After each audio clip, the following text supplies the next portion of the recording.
Bueno, es un gran gusto estar aquí en ESA para hablar de un tema muy general, que es el tema de la historia. Un tema muy general, que sin embargo está presente todos los días en nuestra vida.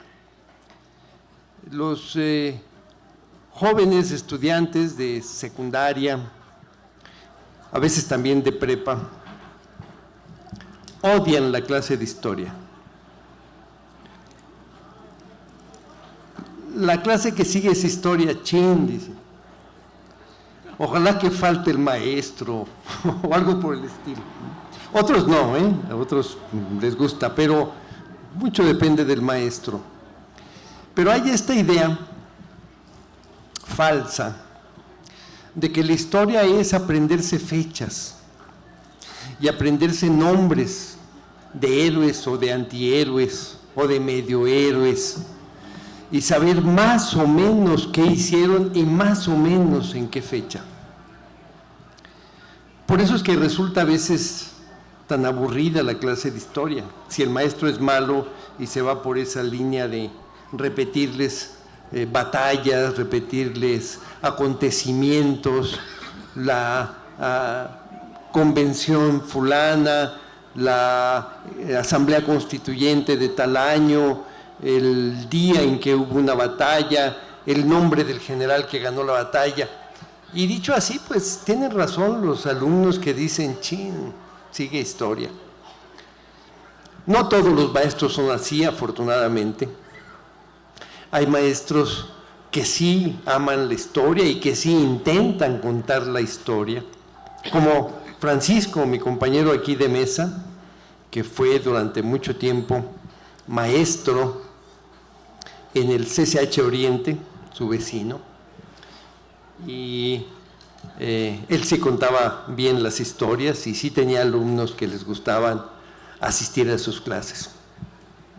Bueno, la historia no son fechas, ni tampoco son listas de héroes, ni tampoco son listas de acontecimientos. La historia es lo que hacemos todos los días y lo que los seres humanos, las sociedades, han hecho todos los días durante siglos. Eso que han hecho, eso que hacemos todos nosotros, cada día, es parte de la historia. Y lo que hacemos está determinado por una historia que viene desde muy lejos. Por ejemplo, algún niño podría preguntarle a sus papás, papás, si vivimos en México, ¿por qué hablamos español y no náhuatl? Aunque tengamos sangre, nuestros antepasados sean del pueblo náhuatl, sean aztecas o alguno de los pueblos cercanos, pero hablamos español. Bueno, la razón es una razón histórica. Y la pregunta, que es aparentemente inocente, tiene detrás un gran contenido histórico. Hay toda la historia, desde los pueblos prehispánicos, la conquista, la llegada de los españoles, la guerra de conquista, la opresión que produjo lo que produjeron los conquistadores y los siglos que siguieron de la colonia, en la que una buena parte de la población indígena murió, desapareció, como consecuencia de esa opresión. Afortunadamente sobrevivieron muchos y la población se recuperó, y aquí estamos, mezclados un poco con la sangre española y con sangres de otros pueblos, pero aquí estamos. Y hablamos español. Y la historia, esa historia, es la que nos permite contestarle al niño que hace la pregunta, papá, ¿por qué hablamos español y no náhuatl? Bueno, pues hay que contar una historia para poder contestar esa pregunta tan elemental. De tal manera que la historia es lo que hacemos todos los días. Y lo que hacemos ahora va a ser parte de la historia mañana. Lo que hagamos cada uno de nosotros. Pero claro, no podemos recordar ni reconstruir la historia tal como es. Sería imposible reconstruir lo que pasa todos los días. Entonces, lo que se hace, lo que hacen los historiadores, es elegir los acontecimientos, los procesos, que son los que explican el desarrollo de un país, el devenir de ese país. Claro, hay algunos acontecimientos que son más significativos, más influyentes, más determinantes de lo que va a pasar que otros. Por decir un ejemplo del que se acaba de cantar aquí, que es el de Ayotzinapa, la desaparición de estos 43 normalistas. Eso es un hecho histórico, terrible, trágico, lamentable, triste. Es un hecho histórico que ha marcado ya a nuestro país. Ya se puede decir ahora, 6 meses después de ese crimen, que hay un antes y un después de lo que pasó en Iguala el 26 de septiembre. El 26 de septiembre del año pasado, el asesinato, la agresión a los normalistas y a otros ciudadanos que no tenían nada que ver con la normal, pero que también fueron agredidos por la policía. Ese hecho marcó ya un hito, como se dice, un cambio, un parteaguas, un antes y un después, porque mostró cómo es a un gobierno, con sus valores, con su pensamiento, con su idea de lo que debe ser el país. Ahí se muestra, en ese hecho. De tal manera que hay acontecimientos que marcan, que no son iguales todos los días. Hay algunos acontecimientos que marcan, pero esos acontecimientos también son producto de un proceso. También tiene su propia historia. Lo de Ayotzinapa, por ejemplo, está detrás la historia de una escuela normal rural. Y las escuelas normales rurales tienen una historia que nos lleva hasta la post-revolución, hasta los años 20, cuando se fundaron las primeras escuelas que no se llamaban todavía normales rurales, pero que eran ya, digamos, el antecedente de las normales rurales, y después durante el periodo del presidente Cárdenas, que fue cuando se estableció un sistema educativo más popular, más amplio, y en los cuales las escuelas normales rurales jugaban un papel muy importante. Llegó a haber más de 50 normales rurales en el país, y su objetivo era que de ahí salieran los maestros que iban a enseñar a las comunidades rurales, las más pobres del país. Ese era el proyecto de sangre cardenista. Ese era el proyecto. Y a partir de los años 50, pero sobre todo, más claramente a partir de los años 60, empezaron a cerrar las escuelas normales, a desaparecerlas, al grado de que de las más de 40 o 50 que había en el país, hoy quedan 15 o 16, no me acuerdo el número, pero muy pocas, muchas las han desaparecido. ¿Por qué las han desaparecido? Bueno, porque hay una idea del gobierno de cómo debe ser la educación, de cuál es el objetivo de la educación. Y ya no es el objetivo original, digamos, de este sistema educativo de sangre cardenista. Por lo tanto, ya no les importa apoyar a las normales rurales. La propia normal rural de Ayotzinapa existe por la terquedad de la comunidad y de los propios estudiantes que han defendido esa escuela, que año con año han hecho manifestaciones para que les aumenten mínimamente el presupuesto, para que tengan las condiciones mínimas de sobrevivencia como escuela, año con año durante años, una lucha permanente. Bueno, una lucha permanente por tener un sistema educativo que ya no le gusta al gobierno.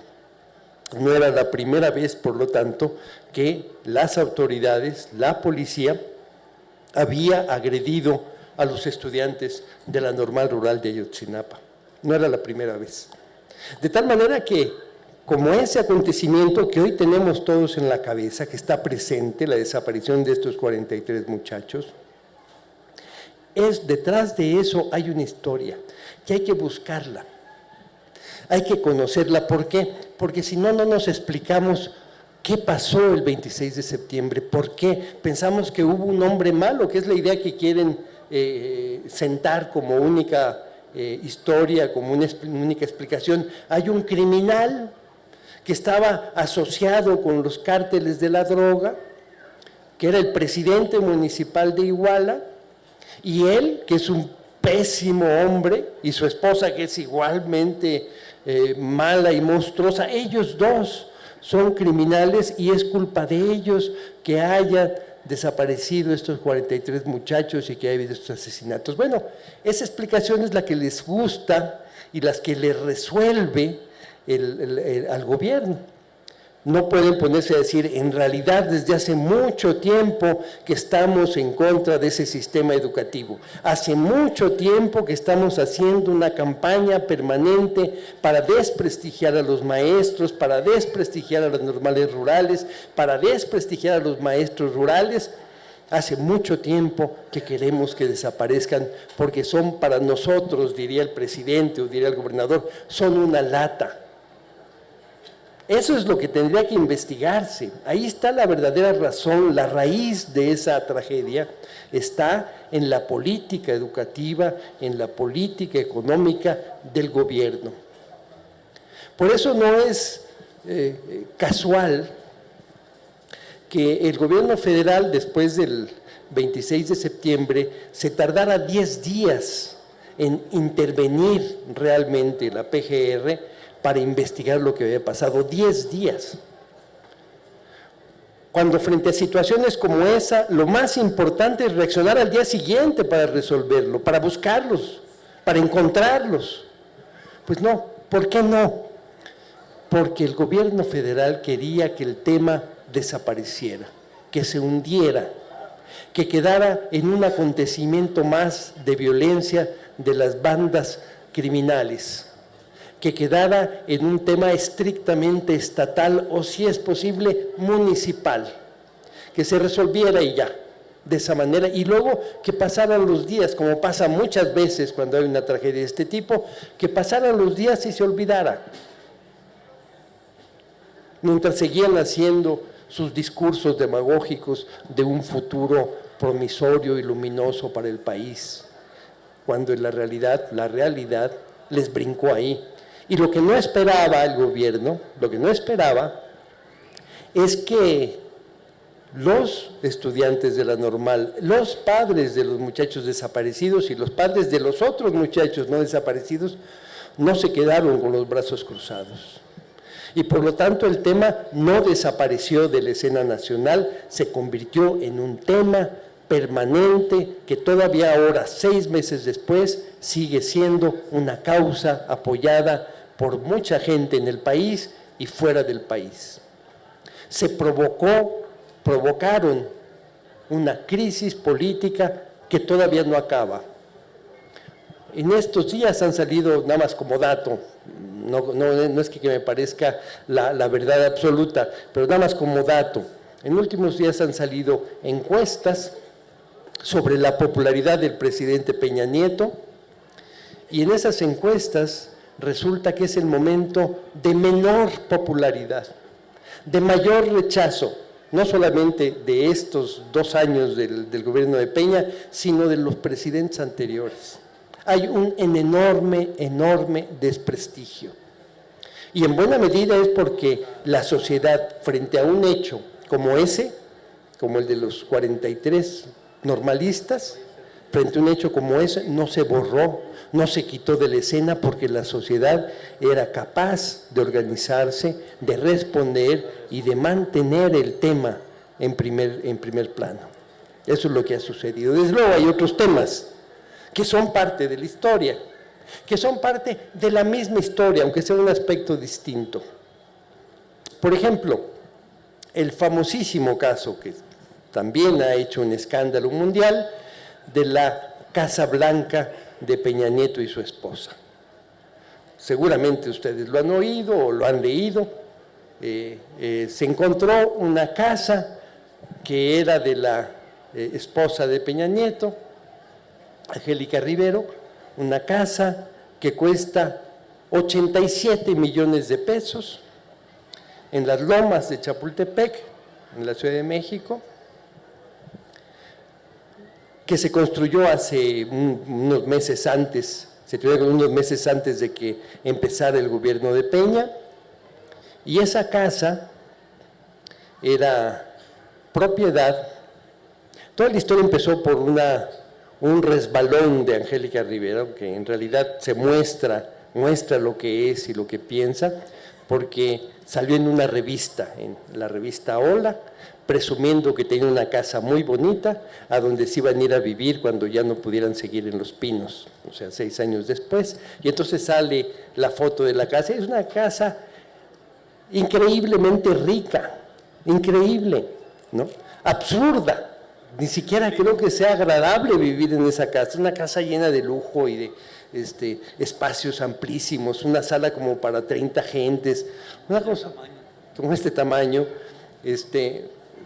pero ella como lo que se siente, ella no se siente la esposa de un presidente constitucional, se siente reina, la esposa de un rey. Bueno, es lo que se siente, está muy lejos de serlo, pero es lo que se siente. Entonces, por eso salió en la revista Hola presumiendo su casita. Y entonces se le ocurrió a alguien que leyó la revista decir, órale, ¿de dónde sacó Angélica Rivero dinero para hacerse de esta casa? Entonces empezaron a investigar. ¿Quién creen que empezó a investigar? Carmen Aristegui, una periodista de verdad, una periodista que sí dice las cosas y las publica.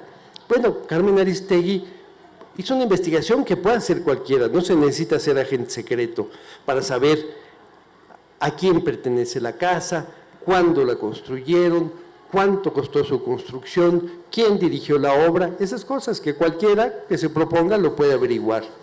Bueno, averiguó que esa casa pertenecía no a Angélica Rivero, sino a una empresa que pertenece al Grupo IGA.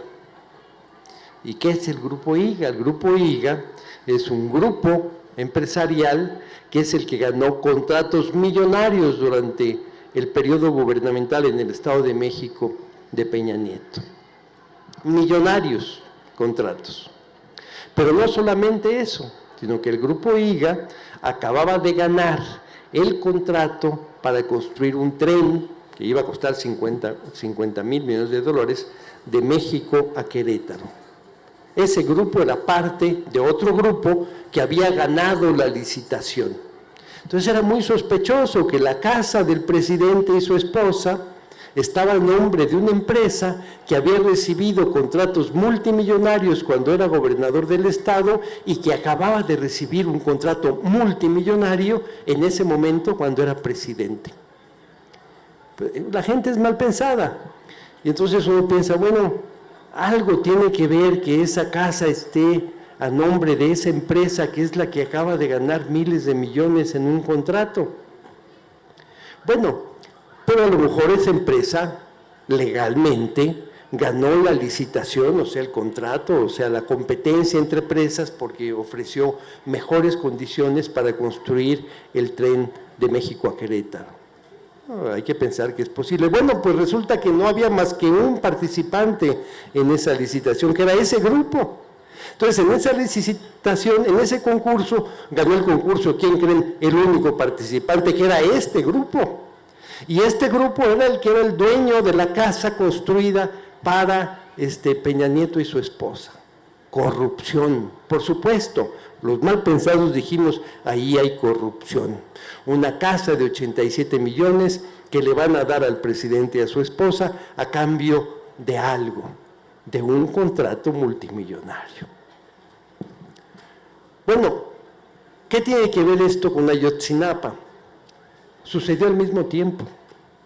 El mismo gobierno estaba mostrando esas dos caras, la cara represiva, agresiva, en contra del proyecto educativo popular de sangre cardenista, y ese mismo gobierno estaba en ese momento haciendo negocios corruptos, o por lo menos sospechosamente corruptos, como el hacerse de una casa de 87 millones de pesos sin erogar ni un centavo. Fue tal el escándalo que, como ustedes seguramente saben, tuvieron que cancelar ese proyecto del tren a Querétaro. Mejor lo cancelaron porque el escándalo ya era internacional. Y cancelaron ese proyecto y salió la esposa de Peña, Angélica Rivero, salió a explicar lo que había pasado. No, y dijo, no piensen mal. Lo que pasa es que yo soy una actriz muy famosa y Televisa me pagó el año pasado 87 millones de pesos, no por mi trabajo, sino para que no trabajara, es decir, como exclusividad, después de que me retiré de Televisa, me dieron 87 millones, 88 millones de pesos, cifra que coincide casualmente para explicar cómo es posible, para tratar de explicar que en realidad la casa era un bien comprado con el esfuerzo, el talento de esta actriz. Por supuesto, otras actrices salieron a decir, no es cierto, en Televisa no pagan esa cantidad, pagan muchísimo menos. Algunas estrellas de alto nivel dijeron, no, ojalá me hubieran pagado una cantidad así. Bueno, quedó por supuesto todo completamente empantanado, manchado, se suspendió el tren a Querétaro y ella declaró que para evitar suspicacias se iba a deshacer de esa casa. Sucede al mismo tiempo. No se ha hecho. Bueno, ella dijo que lo iba a hacer, que se iba a deshacer de la casa para que no hubiera suspicacias. Bueno, las suspicacias quedan ahí, la quemada internacional del presidente quedó ahí. A partir de entonces empezó la prensa internacional a hablar, a poner en duda la imagen que tenía el gobierno de Peña, que todavía antes de finales del año pasado, en septiembre con lo de Ayotzinapa y después este escándalo de la Casa Blanca, antes de eso la prensa internacional estaba muy contenta con Peña Nieto. Decía que era un presidente reformador, incluso le dieron la portada de una revista muy famosa, y en periódicos financieros de más alto prestigio hablaban del momento de México. Lo que quería decir era el momento en el cual los grandes inversionistas estarían muy contentos de venir a invertir en México.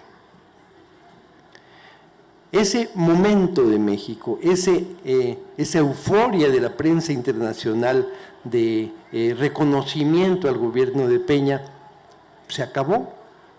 En semanas la misma prensa que le había echado muchas porras en Estados Unidos y en Europa empezó a decir, no era el reformador que creíamos, no resolvió el caso de los 43 desaparecidos, había manifestaciones frente a las embajadas de México en muchísimas ciudades, manifestaciones de apoyo a los normalistas, etcétera, y había la certeza de que el manejo del gobierno no era precisamente honrado, con el caso por lo menos evidente, de la Casa Blanca.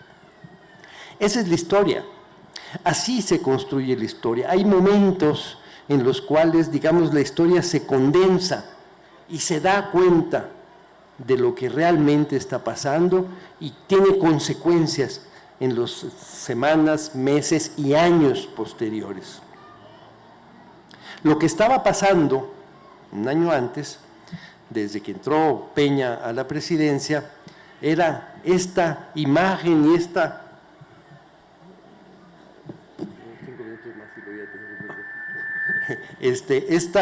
imagen reformadora, era porque iban a llevar adelante y empezaron a llevar adelante lo que llamaban las reformas estructurales. Durante años la televisión, el radio, la prensa habían estado hablando de las reformas estructurales. El gobierno de Calderón estuvo lleno de anuncios, de publicidad, de promoción de la necesidad de las reformas, de reformas estructurales les llaman. Bueno, Peña iba a llevar adelante finalmente esas famosas reformas estructurales. ¿Y cuáles eran esas reformas estructurales? La primera, que todavía fue en el último mes del gobierno de Calderón, fue la llamada reforma laboral. Y entonces durante semanas hubo campaña de que si se hace la reforma laboral se va a acabar el desempleo. Lo que no sé por qué la oposición terca, de izquierda por supuesto, se opone a la reforma laboral, cuando si se hace la reforma laboral, eso va a resolver el problema del desempleo. Ya que dejen de resistirse, los diputados que todavía se resistían entonces, que dejen de resistirse a hacer las reformas estructurales. Esta, la laboral, pues simplemente se va a acabar el tema del desempleo en muy corto plazo. Nada más con aprobarla se van a crear 400,000 empleos adicionales a los del ritmo normal. Hasta el número 400,000 se lo inventaron. Hagan la reforma laboral y se van a crear 400,000 empleos adicionales. ¿Quién sabe de dónde sacan el dato, no? Pero lo dicen gentes que son entrevistados en la televisión y que dicen que son economistas y lo dicen con mucha certeza. No, calculamos que se crearán unos 400,000 empleos. Bueno, se convirtió en un número que se manejó todo el tiempo. Y se aprobó la reforma laboral, que consistía básicamente en darle, porque se aprobó, en darle todas las ventajas al empresario frente al trabajador, disminuir la posibilidad de que el trabajador se defienda, en caso de que los despidan, que no se le tenga que pagar tanto, en favor de la empresa, porque la empresa sí va a poder tener mejores ganancias, lo cual es muy bueno para el país. Bueno, eso dicen, es muy bueno para la empresa y para el empresario, pero no sé si necesariamente para el país. Ese es el discurso. Y entonces tenía básicamente dos sentidos: disminuir la posibilidad de la defensa de los trabajadores, de un lado, que se había ganado a lo largo de muchos años, desde la Ley Federal del Trabajo de 1931, que se disminuyeran, se pudieran atacar los contratos colectivos de trabajo y que dificultara la organización sindical. La organización sindical está muy desprestigiada porque ha sido una organización, la dominante ha sido antidemocrática, la que se llama charra, ¿no? Los líderes charros y los sindicatos charros, y están muy desprestigiados. Pero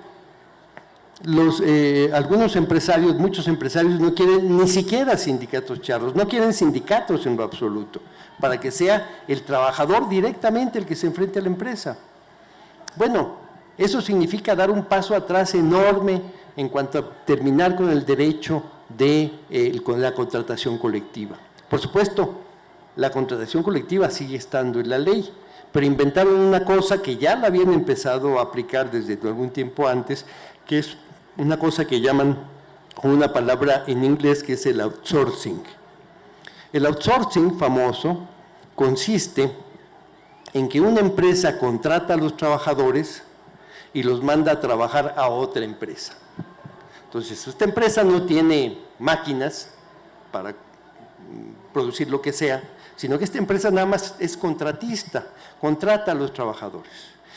Y esta empresa da el servicio de enviar a los trabajadores a esta otra empresa que sí tiene máquinas, instalaciones, etcétera. De tal manera que los trabajadores, en caso de conflicto laboral, no pueden enfrentar a su patrón real, a la empresa con la que están trabajando, porque no es ella la que los contrató a otra empresa. Entonces, si quieren organizarse en un sindicato y hacer una huelga, por ejemplo, no pueden hacerle la huelga a la fábrica para la que trabajan, sino a una empresa otra, que no tiene ni máquinas, ni terreno, ni nada más que razón social y un escritorio donde los contrata. De esa manera impiden la organización sindical y hacen prácticamente imposible la contratación colectiva, hasta ahora. Bueno, eso es lo que hicieron. Pero bueno, eso iba a resolver el problema del desempleo. Han pasado 2 años de la reforma laboral y el desempleo ha aumentado. Claro, eso ya no lo mencionan aquellos que lo promovían, que iba a haber un inmediato repunte en el empleo. No, ese es un tema del pasado, ¿no? No lo mencionan. Por supuesto, es un fracaso total la reforma laboral. No resolvió lo que dijeron que iba a resolver, le resolvió muchas cosas, seguramente a muchos empresarios, pero a la economía nacional y a los trabajadores, nada. Y los desempleados siguen igual. Esa fue la primera reforma. Después vino la educativa, que creyeron que iba a ser muy fácil imponerla porque iban a agarrar a la líder, que era una cacique, al mismo tiempo que metían la aprobación de la reforma educativa, agarraron el Baster Gordillo, la metieron a la cárcel porque era una corrupta, cosa que es cierto, decir, era una corrupta, tenía mucha cola que le pesaba, entonces la quitaron, la metieron a la cárcel y al mismo tiempo pensaron que de esa manera iban a evitar la respuesta del sindicato. Y le evitaron porque el sindicato que controlaba el Bester obviamente se sometió a lo que dijo el gobierno, pero había secciones del mismo sindicato, las que se agrupan en la CENTE, que no solamente no estaban de acuerdo en la reforma, sino que salieron a manifestarlo públicamente y a desenmascarar lo que significaba la reforma educativa. Y un año de manifestaciones y plantones y tomas del Zócalo y represión en muchos estados de la República, no solamente en Oaxaca, Guerrero y el DF y Estado de México, sino en muchos estados en donde antes no había habido organización, pues los maestros se dieron cuenta que les estaban metiendo un gol tremendo, le estaban quitando derechos. Bueno, la reforma educativa está resuelta y eso iba a resolver el problema de la calidad educativa. Bueno, no ha resuelto absolutamente nada, ha generado irritación, hay conflicto, las cosas del sistema educativo son exactamente las mismas y la otra cosa que hizo esa reforma fue crear un instituto de evaluación educativa que es ya ahora por un artículo constitucional es autónomo, de tal manera que la evaluación educativa puede hacerse. ¿Algún tema que tienda a mejorar la educación? Ninguno, porque pensaron que la única razón del mal nivel educativo era culpa de los maestros, que los maestros eran malos, eran flojos y que había que tener una vigilancia estricta sobre ellos para que hubiera una buena educación. Por supuesto, el diagnóstico era totalmente equivocado. Un buen maestro puede dar una buena clase, pero una escuela que no tiene ventanas, que no tiene pizarrón, que a veces no tiene ni techo, que la escuela funciona al aire libre en muchos pueblos, comunidades indígenas, pues el problema no es que el maestro sea o no un buen maestro, esté o no capacitado, el problema es que no hay condiciones físicas para que se desarrolle una buena educación. Pero ese tema no lo tocaron. Tocaron el tema de que no, lo que pasa es que los maestros hay que ponerles presión y si no pasan la evaluación que los corran y que pongan a otros. Un pensamiento totalmente tonto porque supongamos que tengan razón, supongamos que 1,5 millones de maestros son muy malos, hay que correrlos a todos y hay que meter otro 1,5 millones. ¿Y dónde van a sacar esos maestros? Pues a lo mejor los van a importar de Finlandia o de Suecia, que es el lugar donde hay altos niveles educativos, pero no creo que puedan hacer eso. La verdad es que es un pensamiento tonto el pensar que son los maestros los únicos culpables y que son los maestros a los que hay que someter al orden para que todo se resuelva, sobre todo si no se ataca lo que realmente está afectando. Esa fue la segunda reforma estructural. Pero la que realmente, hay otras que ya no voy a contarles, por supuesto, además seguramente ya la saben, pero lo que sí voy a decir es que la que realmente, la que más les importaba no era ni la laboral, ni la educativa, ni la financiera, la que más les importaba era la reforma energética. Esa es la que querían, la reforma energética. Lo que querían era el petróleo, privatizar el petróleo para entregárselo a las empresas privadas, nacionales y extranjeras, las grandes empresas petroleras, esas que el general Cárdenas corrió, el general Cárdenas y el pueblo de México corrieron, esas quieren que regresen y que sean los dueños del petróleo otra vez, como eran antes de 1938, que genera enormes utilidades, pero no para los trabajadores, no para el pueblo, sino para las empresas, para los socios de las empresas, que actúan con criterio de empresa, obtener la máxima utilidad, sacar la mayor cantidad de petróleo en el mayor tiempo posible, acabar con ese recurso a cambio de altísimas utilidades. Eso es lo que querían. Y por eso es que en la prensa internacional hablaban también de Peña Nieto, porque esas empresas tienen muchas influencias y finalmente iban a poder entrar, después de 1938, iban a poder regresar por el petróleo mexicano. Bueno, esa es la historia, eso es historia. Lo que estamos viviendo es historia. Sí, hay algunas fechas importantes que hay que tenerlas en cuenta y hay que tenerlas presentes, pero lo que importa son estos procesos, entender qué es lo que está pasando, cómo está pasando, cuáles son sus raíces. Esas son las historias que hay que contar, esa es la historia. Yo creo que así como yo he intentado más o menos hacer unos trazos de la historia de los últimos 2 años, así se puede contar la historia de lo que ha pasado en el país a lo largo del siglo XX, en el siglo XIX, en la conquista, etc. La historia puede ser contado de otra manera, sin necesidad de aprenderse de memoria fechas y nombres de batallas. Muchas gracias.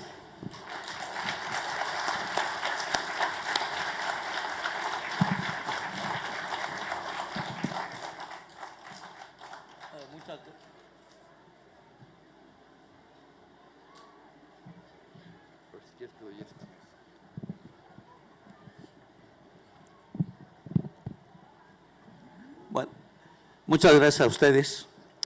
Muchas gracias a Paco por las chances de hablar.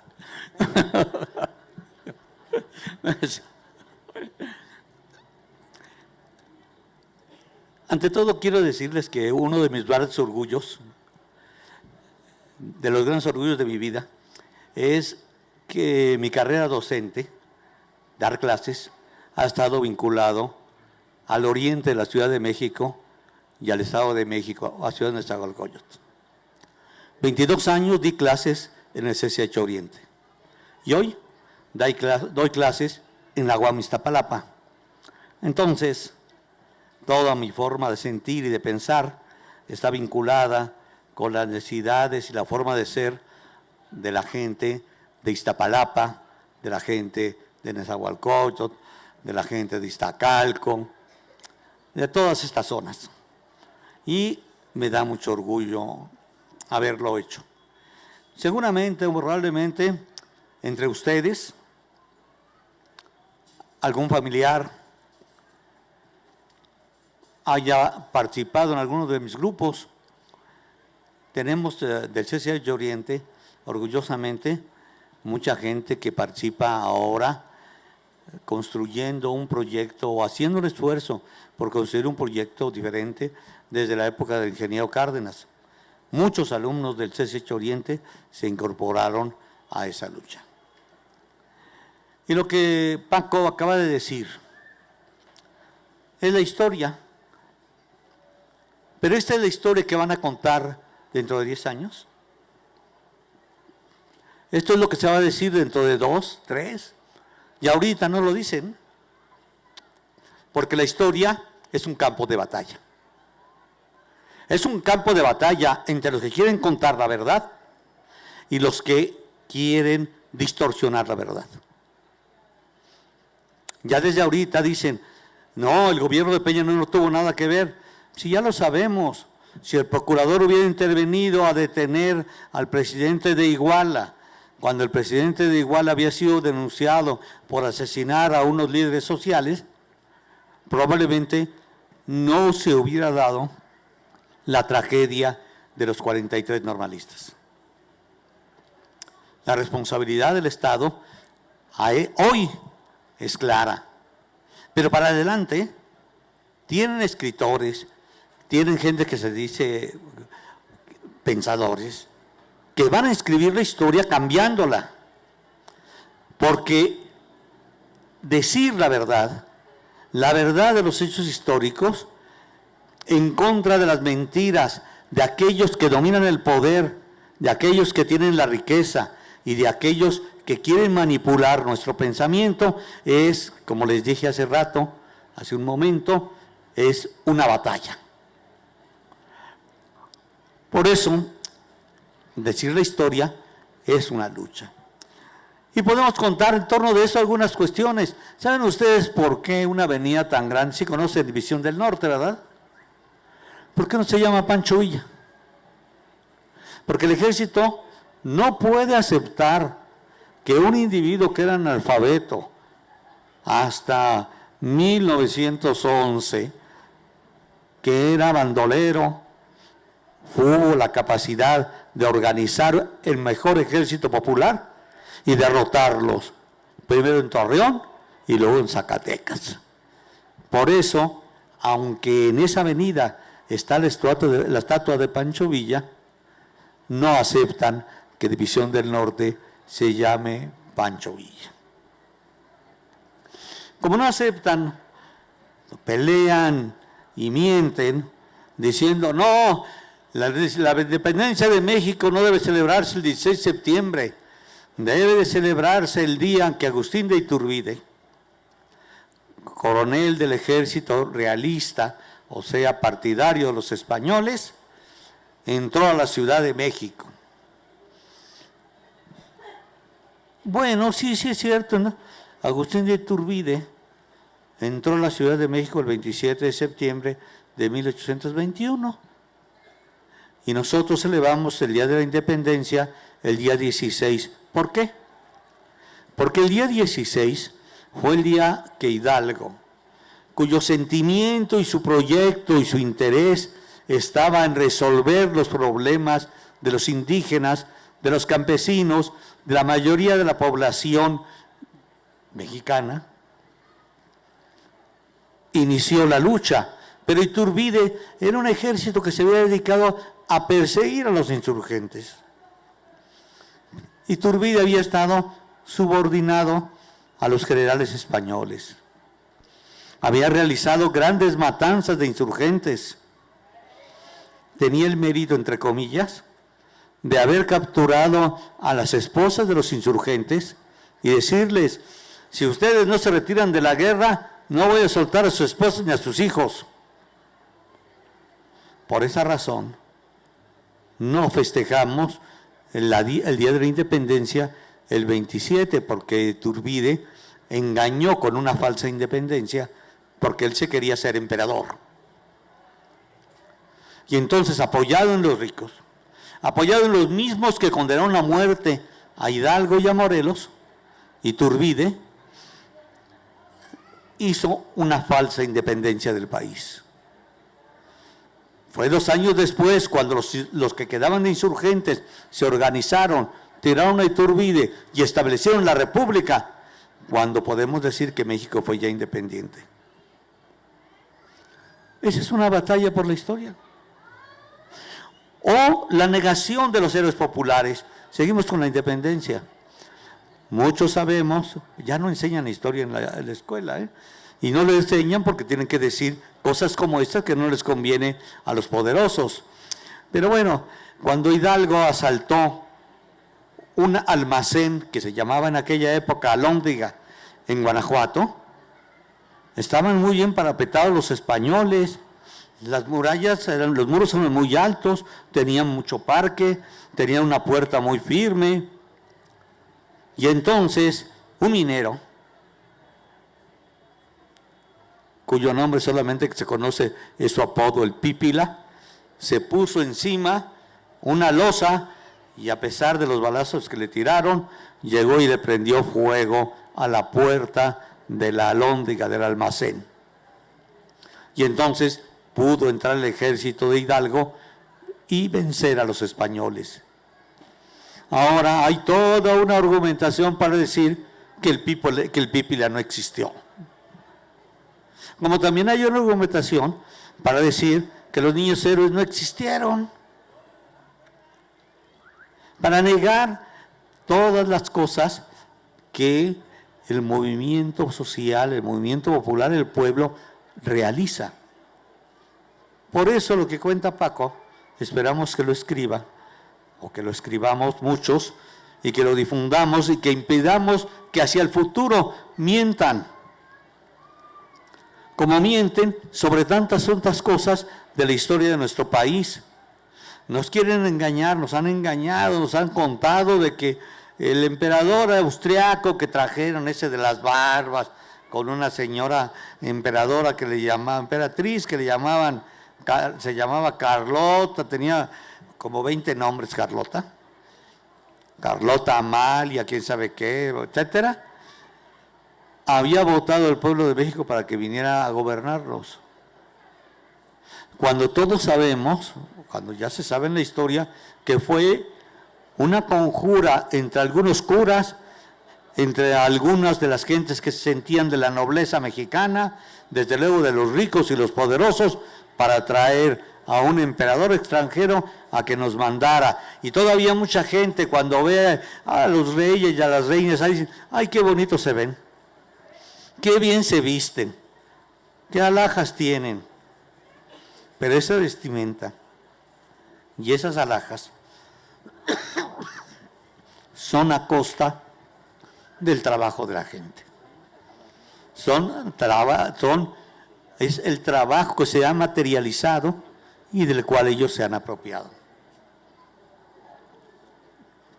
Y nos quieren engañar, nos insisten en que es bonito tener una emperatriz, aunque esta se llame hoy la gaviota, bueno, gaviotita para algunos, aunque le digan la gaviota. Y luego van, fíjense, no sé si vieron ustedes las fotos del viaje que hicieron a Londres, se sentían realizados. Yo creo ni que cuando han ido a la peregrinación a algún lado, se sentían como si estuvieran en el cielo o entre nubes. A costa de dinero nuestro, se llevaron a 200 personas.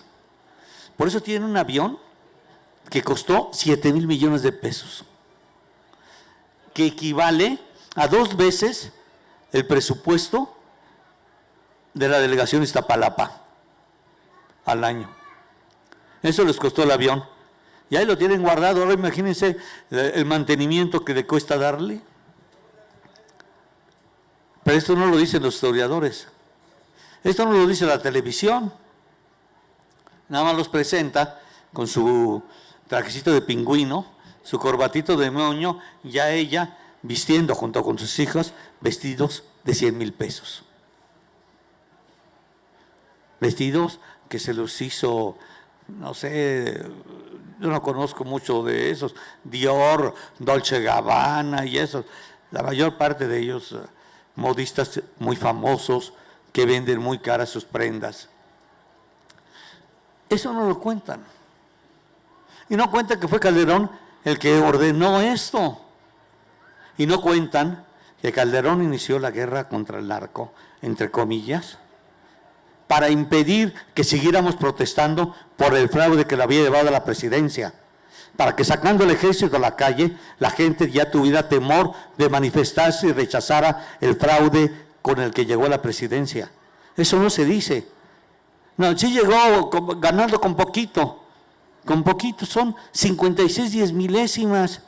O sea, si te agarramos un metro y vemos los milímetros, ganó por medio milímetro la presidencia de la República.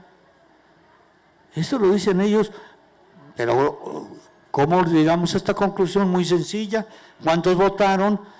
¿Cuántos son los 256,000 que dicen que ganaron de ese total? Y son 56 10,000. Quiere decir que si de cada 10,000 personas, 60 hubieran cambiado su voto a favor de López Obrador, López Obrador hubiera ganado.